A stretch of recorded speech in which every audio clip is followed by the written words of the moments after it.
Time to talk politics now. Let's bring in Labour's party chair, Anneliese Dodds, who joins us live on Sky News. Thank you so much for your time and for doing so. A few days has passed since the local elections. Your reaction to the results?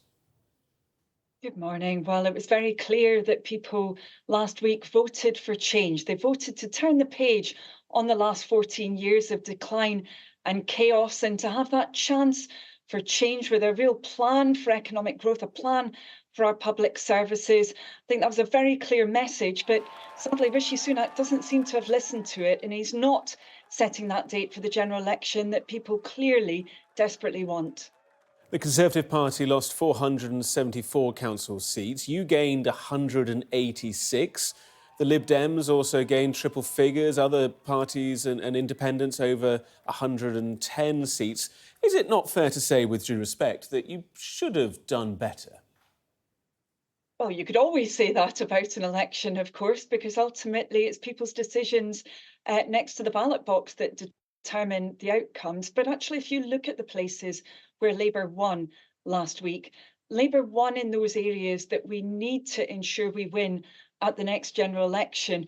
For example, in Hartlepool, Darlington, Thurrock, so many different areas where effectively Labour had been written off in the past, and now we're doing well. Now, of course, we're not complacent. We still need to make sure we're having that conversation up and down the country.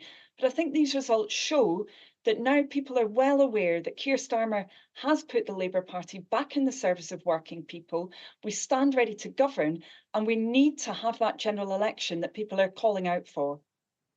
There are some polling and analysis that suggests that you might struggle to form a majority government based on the results of Thursday into Friday. You are a party chair. To what degree does that concern you? To what degree do you take responsibility for that?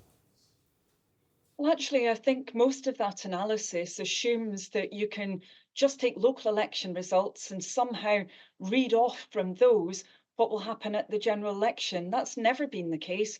Local elections tend to deliver a far higher proportion of independent councillors, far higher proportion of smaller parties being elected with councillors. That's about a fifth of those who were elected actually last Thursday. That just simply doesn't read through to general elections. And as I said, when you look at where Labour's vote was at these elections, you see that Labour is winning people back in those areas that are so important on the road to number 10. Now, there's no room for complacency for Labour, but it does indicate that people have very clearly said they've had enough of that decline and chaos under the Conservatives. They want to turn the page and have that national renewal under Labour.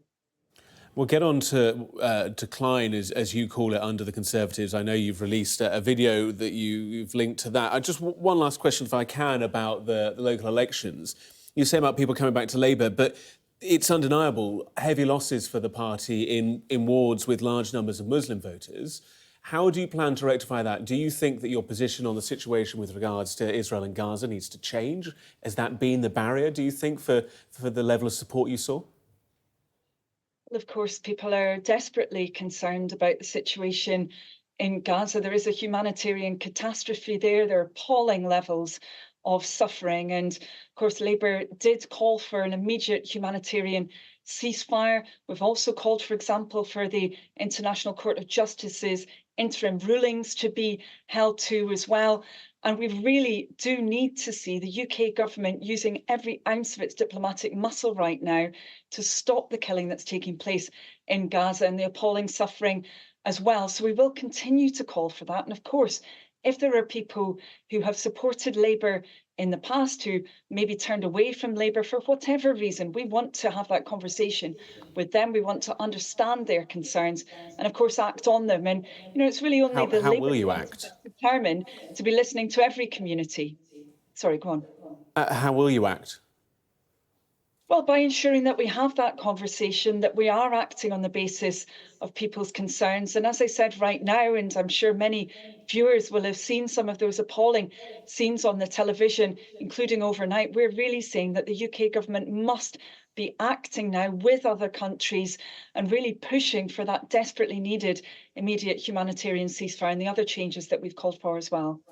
Your party this morning has released the first in a series of videos attacking the government, the Conservative Party. You've called it conflicts. I don't think there's much of a stretch to establish how that's come about. Although the criticism, the challenge that's repeatedly put against the Labour Party by the Conservatives is that they say, in their words, you don't have a plan, and they level that against you for so many things. You will surely disagree.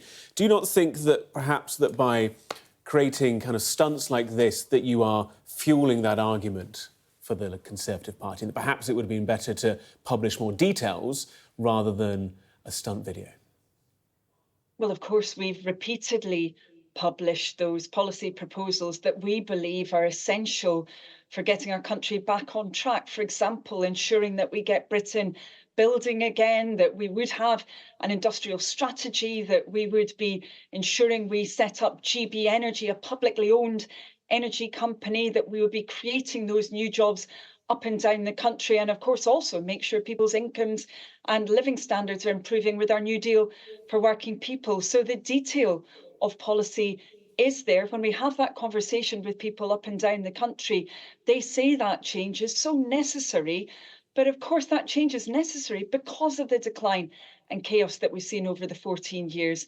And it is frustrating, of course, to me as a Labour Party politician and supporter that we don't see the Conservatives talking about the detail of policy. They don't want to talk about their policy over the last 14 years because people know that it's failed. They know the Conservatives can't deliver change. It's only Labour that can deliver that change that people are crying out for. Anneliese Dodds, we appreciate you joining us this morning. A good rest of the bank holiday to you. Thank you, you too.